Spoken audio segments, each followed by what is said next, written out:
কেমন আছো ওসমান? আছি আলহামদুলিল্লাহ ভালো।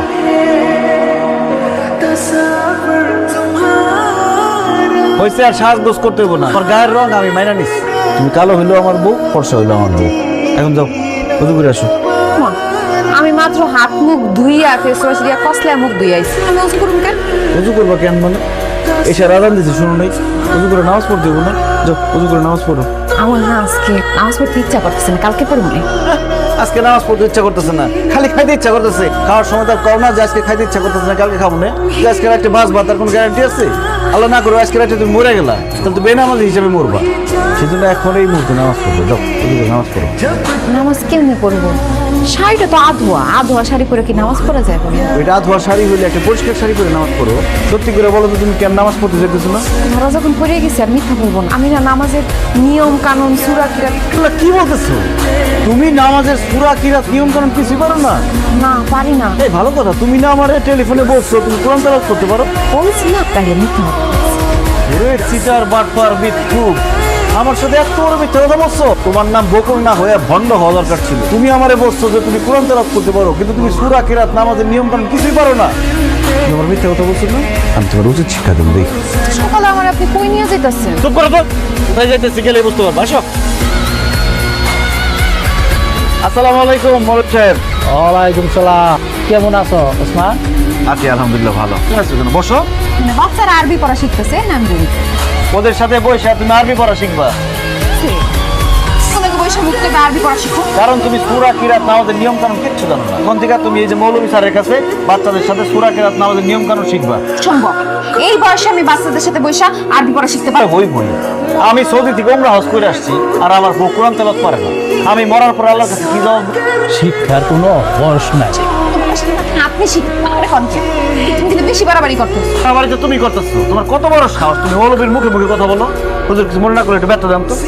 তখন যদি পড়তে না বসো এদের সাথে, এই ব্যাট দিয়ে বাইরে একদম ফাঁসি রাখতো। হুজুর আমার বউরে যেইভাবে হোক আরবি শিখাই দিবেন, কোরআন তেলাওয়াত করতে হবে তার। আপনার মাংস আমার হাড্ডি। থেকে পবিত্র মাহে রমজান শুরু হইতেছে, সেহরি খাওয়ার সময় হয়ে যেতেছে, আর তোমরা সবাই নাক ডেকে ঘুমাইতেছো। দেখাই দেবো না, রোজা রাখতে হইব না? না না, এত রাইতে আমি কিছু খাবো না, আমি ঘুমাইতে গেলাম। সে কেমন কথা বললেন আব্বা? ঘুমাইবেন মানে? রোজা রাখতে হইব না? হয়েছে কি জামাই বাবা, ওই যে গ্যাস্ট্রিকের সমস্যা আছে, এই জন্য রোজা রাখতে পারি না। রোজাই যখন রাখতে পারি না তখন সেই খাই খিলাম।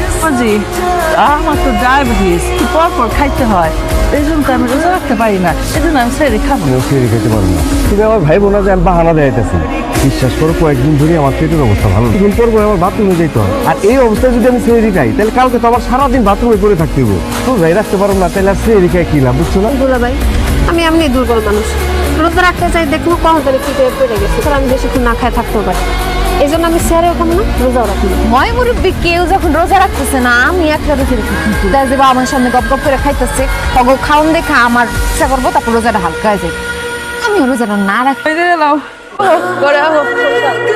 খবরদার, কেউ ঘুমাতে যেতে পারবেন না। এখন যদি আপনারা সেহরি না খান, রোজা না রাখেন, আমি গ্রামবাসীরা কয়ে দেবো আপনাকে পরিবারের কেউ রোজা রাখে না, সবাই বেরোজগার। তোমার ভালো লাগলে তুমি থাকবা, নাহলে চলে যাও।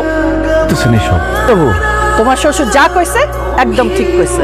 তোমার শ্বশুর যেমন সুদের ব্যবসা ছাড়তে পারবো না, আমিও তেমন রাজনীতি ছাড়তে পারবো না। তোমার জন্য আমি কেন স্বপ্ন ভঙ্গ? আমার কত দিনের স্বপ্ন আমি মহিলা চেয়ারম্যান হব। তাই আমি সিদ্ধান্ত নিছি, সামনে ইলেকশন, এখন থেকে আমি মাঠে যাবো, মিটিং মিছিল করুম। মা, আম্মা, তোমরা যেহেতু তোমাকে কথা কই দিছো, তাহলে আমি আমার কথাটা কই নি। আর আমার বউ এই রোজা টোজা রাখতে পারবো না। এই জিনিসে অভ্যাস নাই, ওই জিনিস কইরা আমি আমার শরীরটা তো নষ্ট করতে পারি না। এই ব্যাপারে যদি আমার কেউ বাধা দিতে আসে, তাহলে আমি ভুলে যাবো সে আমার বোনের যাবো। ভাই, আপনি মেহমান মানুষ, মেহমানের মতো থাকেন। আমাদের সংসারে এত খবরদারি করতে আসেন না তো। আর আমি রোজা থাকতে পারবো না, আমার রোজা থাকতে কইেন। তোমার বাবা, ভাই, ভাবি সবাই তাদের মতামত জানাই দিচ্ছে, তুমি কি কিছু বলবা? আমি আর কি করবো? আমার বাবা মা ভাই ভাবি যা বলছে আমিও তাদের সাথে একমত। আমি যেমন আছি তেমনই থাকি। আমি আপনার জন্য নিজের এত পরিবর্তন করতে পারবো না। ও আচ্ছা বকুল, আমি সবসময় চাইছিলাম একজন নম্র ভদ্র নামাজি পরহেজগার মেয়ে আমার বউ। তোমার ছবি মোবাইলে প্রথমে দেখে আমার তোমার সেরকম মেয়ে মনে হচ্ছে। এই জন্য আমি আর দেরি না করে তাড়াতাড়ি টেলিফোনে বিয়েটা সেরা হয়েছে। তুমি দেশে আসতে আসতে তোমার আরেক জায়গায় বিয়ে না হয়ে যায়। দেশে এসে প্রথম যেদিন তোমার দেখছি সেদিনই আমি বুঝছি টেলিফোনে না যাই না শুই না বুঝা বিয়ে করে আমি ভুল করছি। বিয়া স্বামী স্ত্রীর সারা জীবনের বন্ধন, দুজন দুজনকে দেখে যায় না শুই না তারপর বিয়ে করা উচিত। টেলিফোনে মানুষ বেশিরভাগ সময় মিথ্যা কথা বলে, যেমন তুমি, তোমার পরিবারের আর মানুষরা। আমার টেলিফোনে ভিডিও করে যেমন দেখাইছো, যেমন কইছো, তুমি ঠিক তার উল্টা। আমি বাড়িতে এসে মনে মনে যেরকম বউ চাইছিলাম তোমার সেরকম বইরা তোলার চেষ্টা করছিলাম। কিছুদিন পরে আমার সন্তান হইল।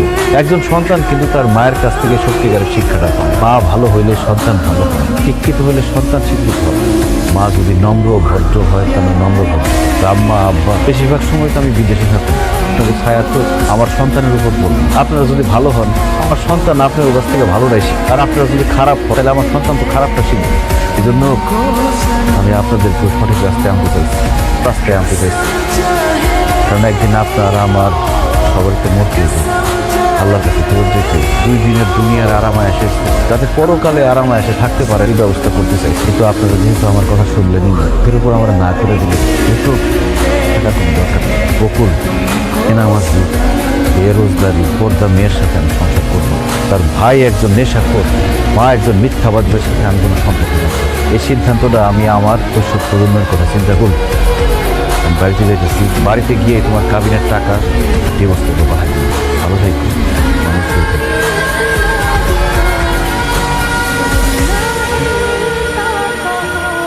যাক, আপদ গেছে, ডিভোর্স দিব। এই, তুই কি ডিভোর্স দিবি না? আমার মনে হয় তোরে ডিভোর্স দিব। তুই চিন্তা করিস না, তোরে আবার আমরা বিয়া দিব, তবে এইবার টেলিফোনে না, অনুষ্ঠান কইরা। চলো তো চলো।